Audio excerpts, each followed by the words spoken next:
여수의 한 한증막 사우나를 이용한 시민들이 무더기로 코로나19 양성 판정을 받았습니다. 확진자가 급격하게 늘면서 골목 상권과 주요 관광지에는 썰렁한 분위기가 이어지고 있습니다. 코로나19가 장기화하면서 농어촌 지역 버스터미널의 경영난이 가중되고 있습니다. 매표 수입과 상가 임대 수익이 급감하면서 폐업하는 터미널도 속출하고 있는 상태입니다. 여순사건특별법 제정 후속 조치로 여수시가 기념공원 조성을 추진하고 있습니다. 올해 안에 용역 결과가 나오게 되면 건립장소 결정과 예산 확보 작업도 속도를 낼 것으로 보입니다.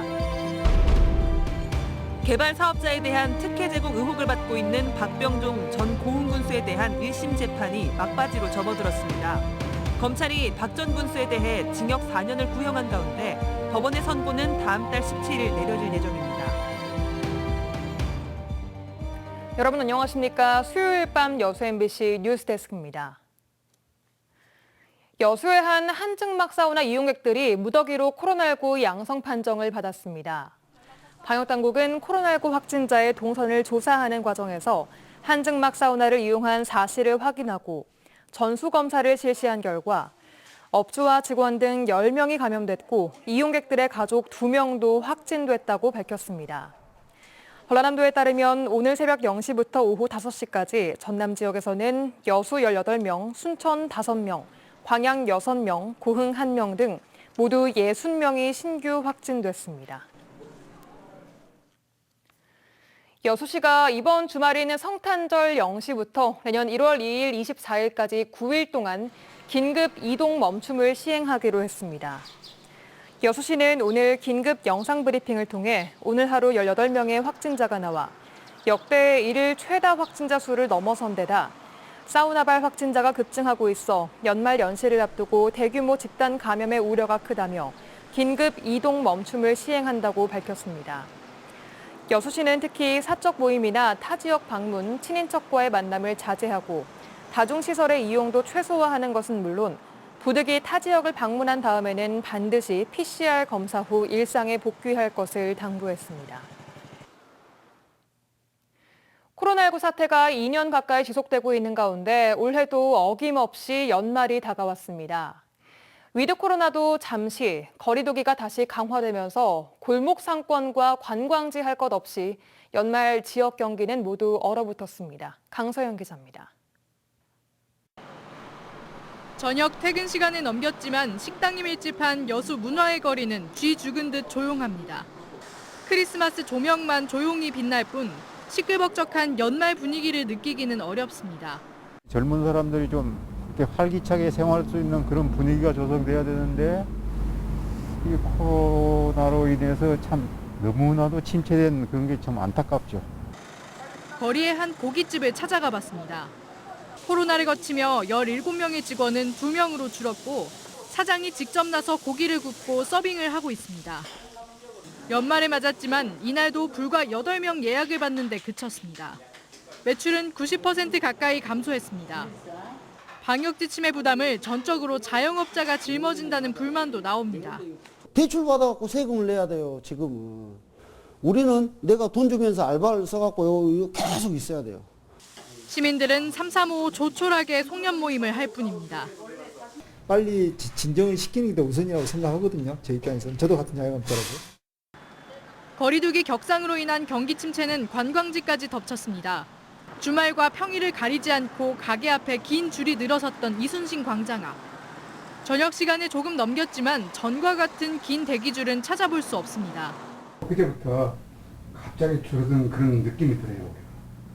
특별한 요인은 없어요. 관광지 인근 상가도 화려한 조명과 상반되게 임대로 나온 가게들이 늘어섰습니다. 여수를 오시는 분들이 줄어들면서 매출의 감소가 좀 느껴지고 있습니다. 조용한 거리에서 가끔씩 보이는 크리스마스 장식물만이 지금이 연말이라는 것을 말해주고 있습니다. 갑작스런 거리두기 격상으로 지역 연말 분위기는 어느 때보다 가라앉았습니다. MBC 뉴스 강서영입니다.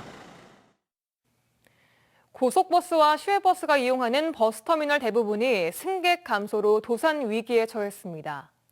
문을 닫는 곳도 속출하고 있는데요. 특히 인구 절벽에 처한 농어촌 지역의 사정이 더 심각합니다. 문현철 기자가 취재했습니다.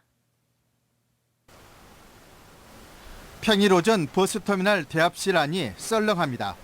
고속버스나 시외버스를 이용하는 승객 수가 최근 수년 새 반토막 났습니다. 과거에는 한 600명? 아무튼 많이 갈 때는 1000명도 가까이 갔거든요. 근데 지금은 200명도 안 가고. 버스터미널의 쇠락은 오래전부터 예고된 상태. 특히 인구 감소와 지역 소멸 위기에 처한 농어촌 지역 터미널들은 줄 폐업으로 이어지고 있습니다. 자가용 문화 확산과 고속철도 연결, 여기에 코로나19 사태까지 겹치면서 버스터미널이 설 곳을 잃고 있습니다. 터미널 운영업체는 매표 수수료 수입이 급감하고 상가 임대 수익마저 쪼그라들면서 더 이상 버틸 수 없다고 하소연합니다. 그 법으로 시설비는 지원받게 되었는데 재정적인 지원을 전혀 못 받고 있어요. 그렇기 때문에 경영난이 아주 어렵다고 말씀드릴 수 있습니다. 폐업한 일부 터미널은 지자체가 나서 운영하고 있으나 근본적인 해결 대책은 아니라는 지적입니다. 터미널 두 곳을 직접 운영하는 영암구는 매달 수천만 원의 적자를 떠안으면서 큰 재정 부담이 되고 있습니다. 폐업 등 사정으로 지자체가 직접 운영하는 터미널은 전남에서만 6곳, 이 밖에도 폐업을 예고한 터미널도 상당수 있습니다. 그 피해는 터미널을 주로 이용하는 농어촌 주민들, 특히 노약자들에 돌아갈 수밖에 없습니다. 지자체에만 책임을 떠넘기지 말고 정부가 직접 나서 지원 대책을 세워야 한다는 목소리가 높아지고 있습니다. MBC 뉴스 문현철입니다. 윤석열 국민의힘 대선 후보가 1박 2일 일정으로 호남 민심 잡기에 나섰습니다.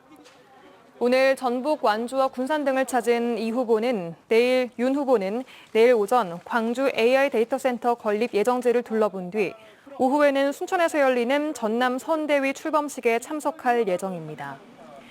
이어 윤 후보는 여수광양항만공사를 방문해 해양 물류산업 육성에 대한 구상을 밝힐 것으로 보입니다. 내년 3월 치러지는 대통령 선거 관련해 더불어민주당 전남도당이 본격적인 선거 준비에 들어갔습니다. 전남도당은 정권 재창출을 위한 대선 승리를 위해 이재명 대선 후보 대전환 선거대책위원회를 구성하고 대학 학생회장과 다문화 이주 여성, 농수축산인 등 다양한 분야의 인사들을 공동 선대위원장에 임명했다고 밝혔습니다. 선대위는 오는 27일 위원회 구성원과 주요 당직자 등이 참석한 가운데 장흥에서 출범식을 갖고 본격적인 활동에 들어갈 계획입니다.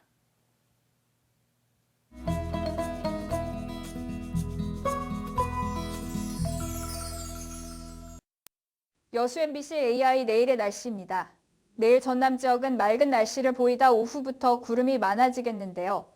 당분간 기온은 쌀쌀하겠고 글피부터는 기온이 크게 떨어져 또다시 한파가 찾아오겠습니다. 지역별 상세 날씨와 기온 보시겠습니다. 여수가 3에서 11도, 순천이 0에서 14도, 광양은 2에서 13도, 고흥은 영하 2에서 13도의 기온 분포를 보이겠습니다. 내일 광주는 영하 1에서 12도, 목포는 1에서 11도를 보이겠습니다. 내일 해상도 맑은 날씨를 보이겠는데요. 파도는 남해서부 앞바다에서 0.5에서 1m, 먼바다에서 0.5에서 1.5m로 일겠습니다. 일요일부터는 영하 8도까지 아침 기온이 내려가면서 반짝 추위가 찾아오겠는데요. 일요일엔 눈 소식이 있긴 하지만 크리스마스 이브와 당일에는 구름만 많을 것으로 보여 화이트 크리스마스는 기대하기 어렵겠습니다. 지금까지 AI 날씨였습니다. 여순 사건 특별법 제정 이후 여수시가 후속 조치의 일환으로 기념공원 조성을 서두르고 있습니다. 여수시는 내년 초 명예회복위원회가 출범해 피해 신고 접수와 진상조사를 시작하면 곧바로 위령 사업도 함께 추진될 수 있도록 행정력을 모은다는 방침입니다. 최우식 기자가 보도합니다.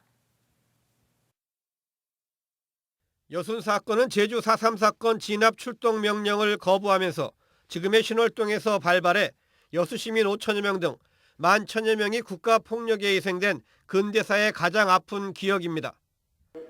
늦었지만 73년 만인 올해 진상조사와 명예회복을 위한 특별법이 제정되면서 국가 차원에서 진행될 그 후속 조치에 지역사회는 촉각을 곤두세우고 있습니다. 내년 초 명예회복위원회가 발족하면 피해 신고 접수와 진상조사, 위령 사업이 그런 이후에 배보상 절차도 진행될 것으로 보입니다. 여수시는 시 차원의 역할 중에서 기념공원 조성을 위한 사전 준비를 서두르고 있습니다. 유가족들이 대부분 고령인 점을 감안할 때 조사가 진행되는 동안에도 추념과 추모의 공간은 빠른 시일 내에 마련돼야 하기 때문입니다. 법 제정 이전부터 기념원 조성이 이렇게 이야기가 나왔는데 여수시는 좀 늦은 감이 있습니다만은 지금이라도 조속히 기념공원에 대해서 이번 용역 결과물이 납품이 되면은 기획재정부라든지 행정안전부, 국회 등을 방문해서 여수시가 발빠르게 연구 용역을 발주해 올해 안에 지역 정서를 대변하는 밑그림이 나올 예정이지만 국가 차원에서 추진되는 만큼 가장 민감한 부분은 건립 장소입니다. 여수시는 우선 사건의 발원지인데다 가장 많은 피해가 발생했다는 점, 관련 사적이 많고 영호남과 제주를 아우르는 위치라는 점, 최근 크게 개선된 접근성 등을 강조하고 있습니다. 또 인근 지자체들과의 정서적 조율 가능성을 감안해 순천과 가까운 율촌 지역을 가장 유력하게 검토하고 있습니다. 이미 1, 2차 보고회에서 사건의 발원지인 신월동 지역은 여러 가지 여건상 어렵다고 판단하고 있습니다. 전라남도나 정부 부처에서 빨리 우리 유족들이 돌아가시기 전에 좀 참 이런 공연이 생겨가지고 좀 보고 또 술 한잔 붓고 돌아가셨으면. 여수시는 올 연말에 나올 용역 결과를 토대로 전남도 인근 지자체 등과 협력해 조기에 국가 예산을 확보하고 신속하게 추진될 수 있도록 행정력을 모은다는 계획입니다. MBC 뉴스 최우식입니다. 계속해서 희망 2022 나눔 캠페인에 성금을 보내주신 분들입니다. 순천시 덕연동 부영 2차 아파트 203, 204동 주민 1동 56만 2천 원, 205, 206동 주민 1동 50만 5천 원, 순천시 나간면 이장협의회 1동 37만 5,800원, 덕연동 51통 주민 1동 32만 5천 원, 중흥아파트 502, 505동 주민 1동 32만 원, 여수시 해양경찰교육원 신동환 30만 원, 순천시 덕연동 오소오소 마을활력소 30만 원, 향동 4통 주민 1동 29만 5천 원, 여수시 율촌면 조화리 주민 1동 22만 원, 미평동 갯벌낙지 대표 김태희 20만 원, 여수시 바르게 살기 주삼동 협의회 회원 1동 20만 원, 순천시 남제동 14통 남정현대아파트 주민 1동 20만 원, 덕연동 부녀회 20만 원, 향동 12통 주민 1동 20만 원, 고흥군 도양읍 봉서마을 주민 1동 15만 원, 순천시 나간면 남내마을 주민 1동 12만 원, 해룡면 신기마을 주민 1동 10만 4천 원, 여수시 율촌면 구아미리 경로당 회원 1동 10만 원, 남면 대유마을 주민 1동 10만 원, 여천마을 주민 1동 10만 원, 여수시 호명동 내동마을 주민 1동 10만 원, 남면 소유마을 주민 1동 10만 원, 우실마을 주민 1동 10만 원, 여수시 미평동 소정경로당 1동 10만 원, 신월동 대주아파트 입주자 대표회의 10만 원, 순천시 저정경로당 1동 10만 원, 고흥군 도양읍 녹동 2구 마을 주민 1동 10만 원, 점안면 내동마을 주민 1동 8만 4,500원, 순천시 나간면 독립마을 주민 1동 7만 원, 서면 세동 마륜 주민 1동 6만 원. 성금을 보내주신 분들께 감사드립니다. 희망 2022 나눔 캠페인은 1월 말까지 접수합니다. 개발사업 특혜 제공 의혹을 받고 있는 박병종 전 고흥군수에 대해 검찰이 징역 4년을 구형했습니다. 오늘 광주지법 순천지원에서 열린 결심 공판에서 검찰은 박 전 군수에 대해 징역 4년을 선고해 줄 것을 재판부에 요청했습니다. 박 전 군수는 지난 2015년 고흥군이 발주한 수변 노을공원 조성사업 과정에서 개발업자에게 이득을 주기 위해 공문서 등을 허위로 작성하도록 지시한 혐의 등으로 재판에 넘겨졌습니다. 박 전 군수에 대한 선고 공판은 다음 달 17일 열릴 예정입니다. 광양시청 공무원들이 전 광양시 실무수습원 A씨를 상대로 제기한 무고 혐의 사건에 대해 경찰이 혐의 없음 처리했습니다. 광양경찰서는 지난 4월 광양시 공무원 6명이 시 행정 업무와 관련해 증거인멸 교사, 명예훼손 등의 허위 사실을 들어 무리하게 자신들을 고소했다며 전 광양시 실무수습원 A씨를 상대로 제기한 무고 사건에 대해 증거 불충분 등을 이유로 불송치 결정했습니다. A씨는 지난 2018년 8월부터 1년여 동안 광양시 실무수습원으로 4개 부서에 근무했으며 그동안 사법당국의 광양시장의 부동산 비위 의혹 등 시행정 관련된 100여 건의 의혹에 대해 수사를 요구하는 고소 고발을 했습니다.